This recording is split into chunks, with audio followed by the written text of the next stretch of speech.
Magandang gabi po sa inyong lahat. Ako, kamusta na po kayo? Siyempre ako nandito pa rin naman, buhay pa, Diyos ko. Siguro naman mas marami matutuwang buhay ako kaysa naman sa hindi. Pero hindi, joke lang po yan. Ako po buhay na buhay.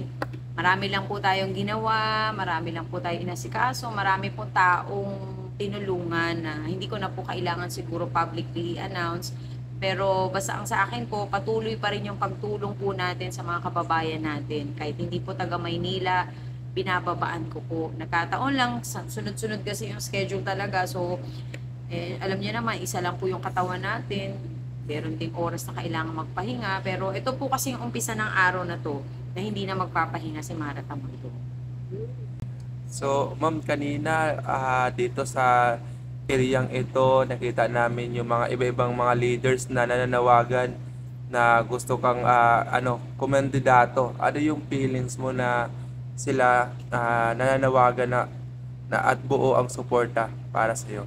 Siyempre masayang masaya ako kasi hindi naman natin sa panahon ngayon, pag sinabi ng tao na susuportahan ka, ang laking bagay eh. More than sa yung magkapera ka o hindi, pero ito talaga tulong na galing sa puso nila eh, na walang kapalit.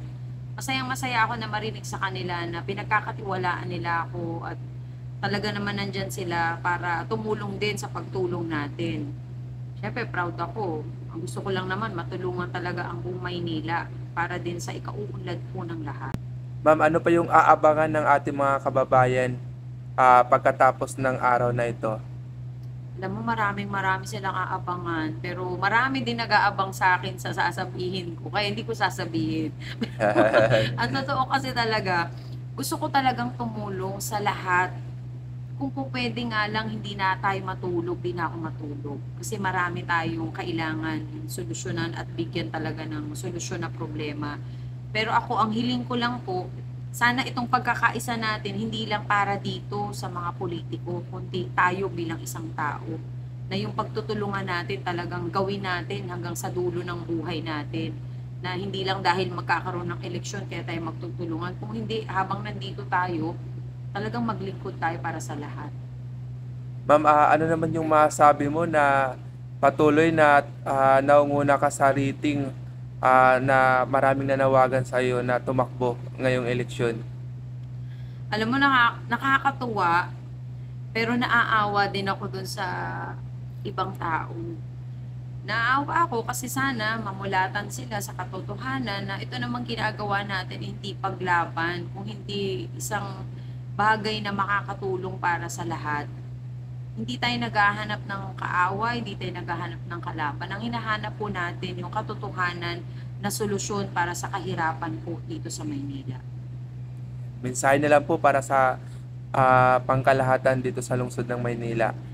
Sa mga taga Maynila, nako, na-miss ko kayong lahat. Diyos ko, parang wala namang isang taon, di ba? Halos isang buwan lang. Actually, yung supposed to be na magpapahinga ako, it turned out to be something good na mas na-realize ko na ang buhay pala natin ay napakahalaga. Na sa maikling panahon natin dito sa mundo, may mga bagay pala na kailangan nating i-priority katulad ng pagtulong. Hindi lamang para sa sariling kaunlaran, kundi para sa pangkalahatan. Na-realize ko na ito palang ginagawa natin ay isang malaking bagay para sa karamihan.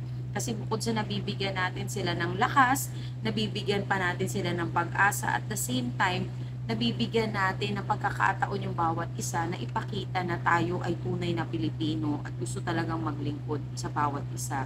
Kaya sana po sa mga taga Manileño, sa Maynila, abangan po ninyo ang aking pagbaba.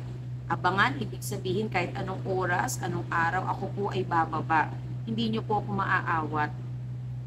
Dahil isa po akong superhero na lilipad at bababa sa bawat lugar na kakailanganin po ako.